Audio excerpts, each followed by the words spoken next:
E aí, pessoal, aqui Guilherme Macalossi, estou com a minha colega Fernanda Bart, que é comentarista de política aqui na RDC TV. E nós vamos fazer aqui um bate-bola sobre a decisão de hoje do Supremo Tribunal Federal. A segunda turma esteve reunida e decidiu sobre 2 habeas corpus do ex-presidente Lula, que estava pleiteando aí a sua liberdade. Obviamente causou nas redes sociais e no país inteiro um rebuliço, porque de tempos em tempos parece que nós somos atormentados né, com a possibilidade do ex-presidente ser solto. Fernanda, boa noite, bem-vinda. Boa noite, Guilherme.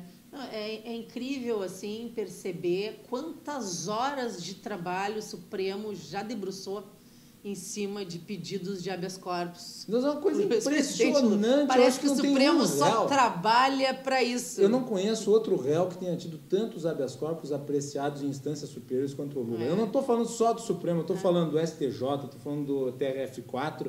Bom, vocês devem lembrar aí a ministra do STJ, que rejeitou numa sentada só mais de 100 habeas corpus que haviam sido impetrados a favor do ex-presidente, sim. E no dia seguinte já tinham outros 90 que já tinham sido impetrados. Uma indústria de habeas corpus que vão se sobrepondo um atrás do outro, que obviamente busca aí trazer uma inconstância jurídica e a insegurança de um processo que deveria se pautar pelo legalismo, mas me parece, Fernanda, não sei se tu tem essa impressão, que é pautado, acima de tudo, pelo casuísmo.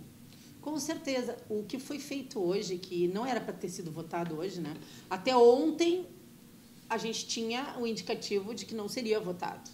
E aí, hoje de manhã, na metade da manhã, houve essa reversão e a ministra Carmen Lúcia disse que ela não tinha o poder de tirar nem colocar nada na pauta, então que permanecia na pauta. Começou a sessão com o advogado de defesa do ex-presidente Lula, do hoje presidiário Lula, Cristiano Zanin, pedindo que dessem protagonismo para a votação do habeas corpus. Só para lembrar para o pessoal que isso não é um habeas corpus novo, né, Guilherme? Esse habeas corpus da suspeição do Moro, que busca anular todo o processo do triplex, dizendo sobre a alegação de que o juiz Sérgio Moro teria interesses diretos em desqualificar e perseguir o Lula porque queria a eleição do Bolsonaro. Todo esse habeas corpus foi construído em novembro de 2018, em cima do aceite do então juiz Sérgio Moro ao cargo de ministro da Justiça. Né? E assim, estava lá parado peculiar, no Supremo, estava parado. Não, na verdade, não estava parado. Havia o voto contrário já Pegando da Carmen Lúcia, havia o voto contrário do Fachin, que é relator da Lava Jato no Supremo, mas como eles viram que eles iam perder, o Gilmar Mendes pediu vista e estava com o processo, vejam que coincidência, até um dia depois das matérias, né, dessa pseudo-reportagem do The Intercept ter sido publicada, quando ele pautou novamente o tema no Supremo. Eles ressuscitaram esse habeas corpus em cima das supostas conversas vazadas. Né? Foram 2, então, só para explicar para o público. Um era referente a uma decisão do STJ, né? A decisão do Félix Fischer. Esse foi derrotado por 4-1, só o Lewandowski votou a favor do habeas corpus, porque o Lewandowski, nós já conhecemos a sua origem, né? Ele foi indicado porque ele é amigo da família da Marisa Letícia. E depois, o segundo habeas corpus... fiel ministro. Ele entrou, inclusive, no STF pelo 5º, né? 5º Constitucional. E o habeas corpus relativo a isso que a Fernanda falou, o segundo, que era o mais importante, era o que, digamos, a esquerda estava ansiosa por ser votado, ele acabou sendo derrotado por 3-2, então uma margem mais apertada. Bateu na trave, o Gilmar Mendes e o Lewandowski, na verdade, o que eles votaram 3-2 nem foi a suspeição do Moro, que agora ficou para ser decidida em agosto. Eles votaram a proposta do Gilmar Mendes de manter o ex-presidente Lula solto a partir de agora, até que a suspeição fosse votada dentro do Supremo, que vai ser pautada em agosto. Esse não está morto, isso vai voltar. Sim, a cada 2 meses tu tem um novo debate sobre a soltura do ex-presidente. O que foi derrotado é que por um voto, né, um voto, quase que o ex-presidente Lula fica solto durante todo o recesso Agora, com Até relação o final de agosto. à argumentação que está sendo apresentada para viabilizar uma eventual soltura do Lula com base na suspeição do Sérgio Moro, abriria um precedente, em termos jurídicos, gravíssimo. Né?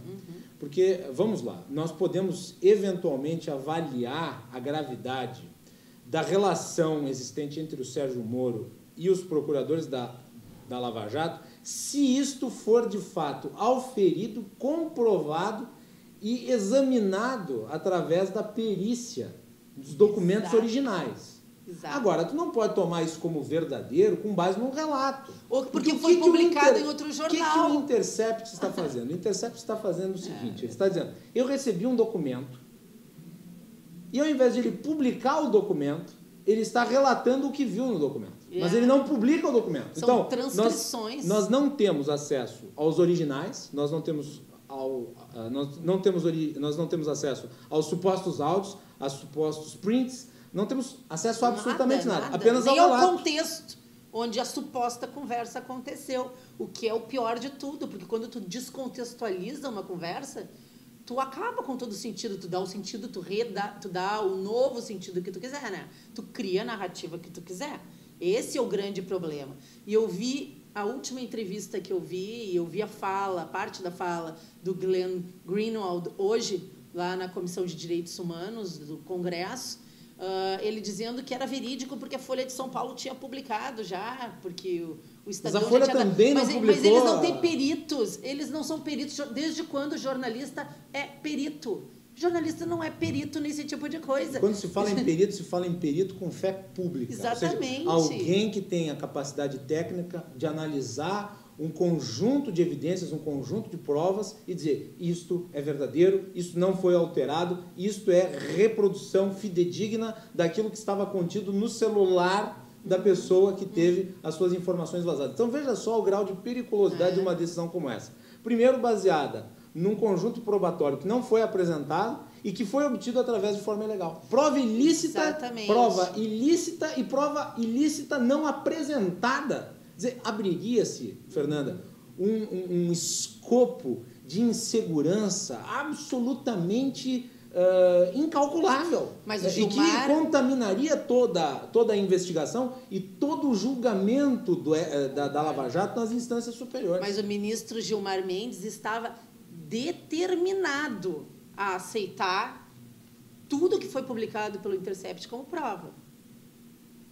Logo que a matéria saiu, ele já tinha se pronunciado em relação que não haveria problema em determinadas ocasiões de se aceitar material obtido de forma criminosa como prova. Vocês lembram disso? Ele, inclusive, deu uma entrevista nesse sentido. Então, vejam bem o perigo de um voto desse. Ficou muito claro que tanto o Gilmar Mendes quanto o Lewandowski estavam completamente propensos a aceitar como verdade tudo que foi publicado pelo The Intercept. Sim.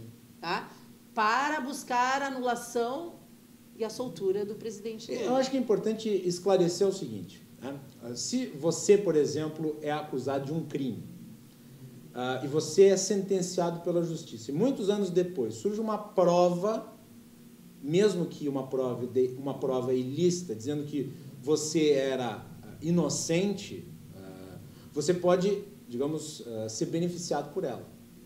Mas, no caso que nós estamos vendo aqui, o que estava querendo era se utilizar a prova ilícita para condenar o suposto responsável pela existência desses arquivos. No caso, mas nem é o prova, Sérgio Moro nem pode ser considerado prova. Mas vê o grau de absurdidade, é isso que está querendo se fazer. É absurdo. Né? E chegou um momento que houve uma inversão completa, né? Uma inversão moral, o que eu estou querendo dizer é o seguinte, é que se isso for verdadeiro, na hipótese de ser verdadeiro, a prova pode até ser utilizada para beneficiar o réu, mas não pode ser utilizada para condenar o juiz, porque é uma prova obtida de forma irregular, entendeu? Esse é o ponto. Sim. E eles queriam fazer os dois.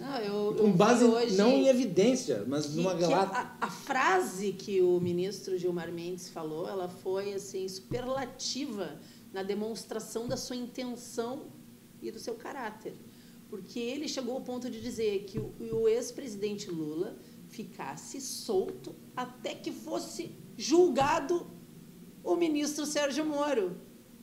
Mas olha Não a há inversão. acusação contra Sérgio Moro. É uma inversão absurda. Não há acusação isso. contra Claro Sérgio não, Moro. claro que Existe não. matéria. Agora, a matéria não é uma acusação, não é uma condenação. Quer dizer, esses que estão defendendo o Estado Democrático de Direito, que dizem que as liberdades foram tolhidas, que a manifestação de defesa foi conspurcada, estão sentenciando um juiz, né, antes de ter qualquer devido processo legal. Mas é que eles já tinham, sim, eles já sentenciaram lá atrás, quando o juiz Sérgio Moro condenou o Lula à cadeia. Eles já têm a sentença na cabeça deles. Eles só precisavam de uma narrativa, Macalossi. Não, e detalhe, a sentença do Lula foi auferida pelo TRF4 e pelo STJ. Sim. E ele foi condenado em todas as instâncias, no caso do Triplex, por unanimidade. Houve uma discussão sobre dosimetria da pena. Quer dizer, ainda aumentaram a pena. Aumentaram o TRF4 aumentou para 12 anos, depois foi reduzido para 9, mas não importa. O fato é que ele foi condenado e ninguém questionou a culpabilidade. Este é o ponto. E mesmo que tudo aquilo que o The Intercept traz como informação seja real, nada do que está contido até aqui diz que foi inventada a prova contra o Lula ou que o Lula é inocente. Claro, não existe isso. Bom, isso é só para vocês terem uma ideia do nível de surrealismo que a gente está vivendo no Brasil hoje, né? Porque tudo é motivo para tentar ressuscitar o ex-presidente Lula, né? Mas está funcionando, de uma certa forma, para alimentar essa narrativa que mantém a militância aquecida, né? Sim. Esse é o único objetivo. Esse é o objetivo, manter a militância aquecida. Mas o que eles conseguiram fazer hoje, minha versão, eles conseguiram botar lenha na fogueira para levar uma multidão para as ruas do Brasil nesse domingo, dia 30. Muito bem. Fernando, obrigado. Eu que agradeço. Nós voltamos em outra oportunidade aqui com estes vídeos exclusivos nas redes sociais da RDC TV. Até mais. Boa noite.